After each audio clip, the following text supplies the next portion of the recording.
Do we have to sting for Trump time, or do I have to sing Hail to the Chief? Well, either way. Oliver McGee is a man who worked for Donald Trump in the White House. He is a proud Republican, and he joins us now from Lubbock in Texas to have a look back, not just at impeachment on the way, but 10 wild years of American politics. G'day, mate. Nice to see you again. How are you?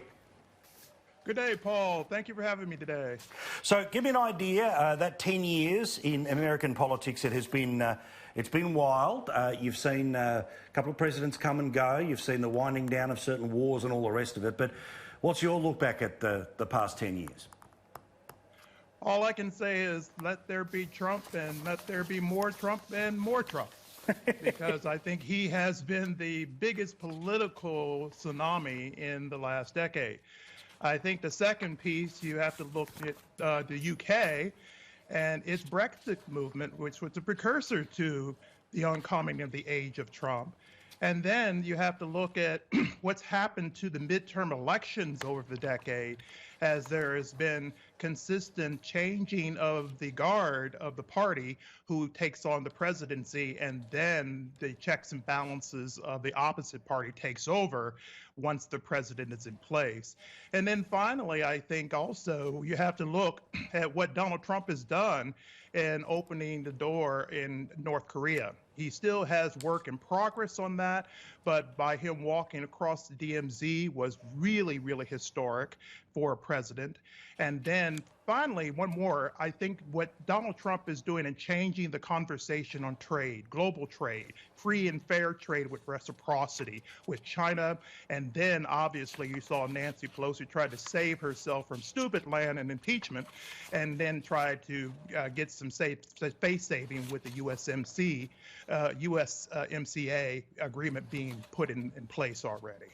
There's a few other things that you've suggested are highlights, and well done, mate. You ripped through a good five there very well. See, Americans, you know how to talk on television. You know just how to make your points, bang, bang, bing, boom, boom, boom. So we get on to other ones, like how the Americans were able to hunt down and kill, to find, to penetrate the rings of security and believers around Osama bin Laden and Baghdadi. Those are two major events that, apart from, in my view, anything else, it sends the relentless message to the rest of the world.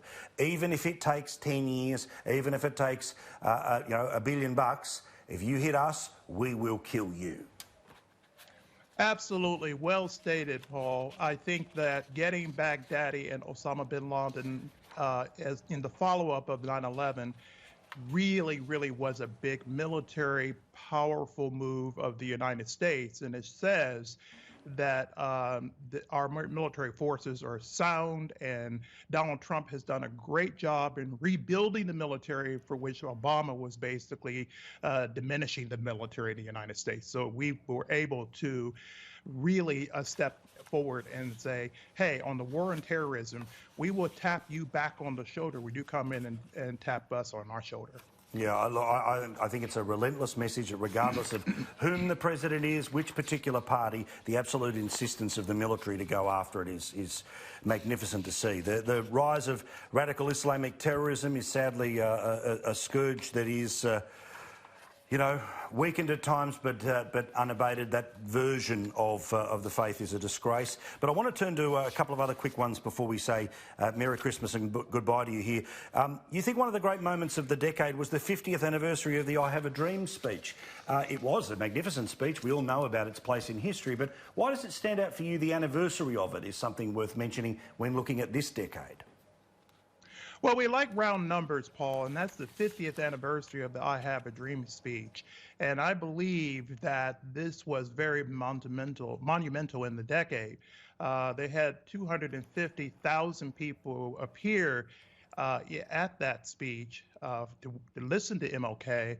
And in the 50th anniversary celebration, you had about 100,000 people. And then we had several presidents speak, including Bill Clinton and Barack Obama.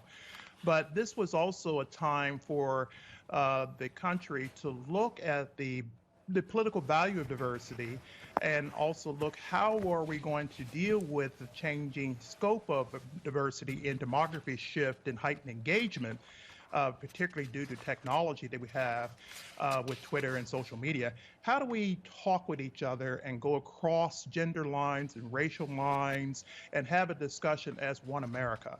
I served on the One America conversation that Bill Clinton had, and I was dealing with meeting America's needs for the scientific and technological challenges of the 21st century.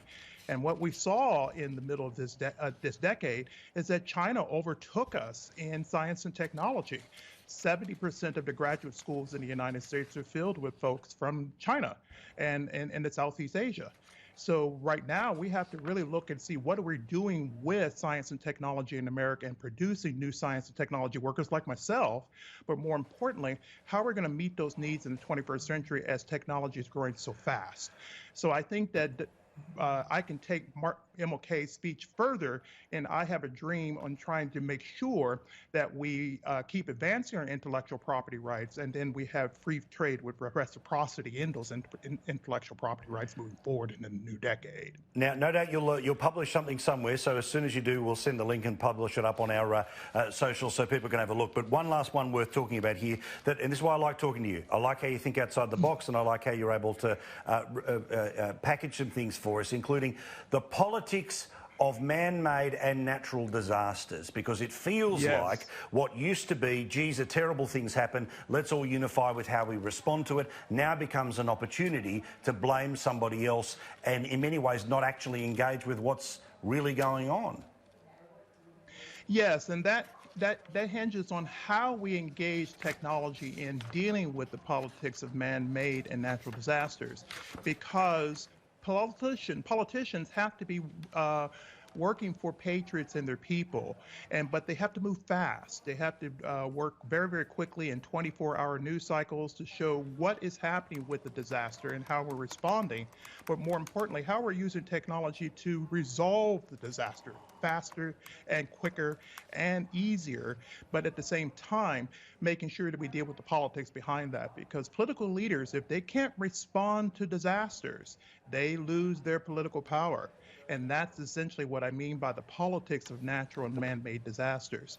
But also at the same time, we really have to look at how people can begin to look to government to say, hey, they will respond when we need them most. And that is usually during hurricanes and during terrorist attacks like 9/11, and also the response and aftermath afterwards, and then having enough funding to get people back on their feet.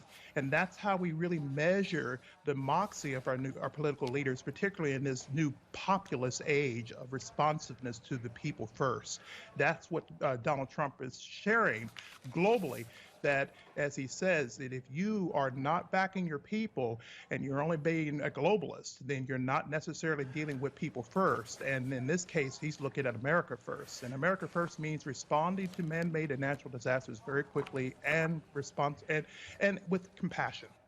You have been an absolute revelation to us. It's been fun to talk to you. I look forward to doing so even more in the presidential year of 2020. Oliver McGee is his name. OliverMcGee.org is his website. But if you want to know what he thinks every single day, jump onto Twitter. He loves the Twitter. Thank you, Oliver.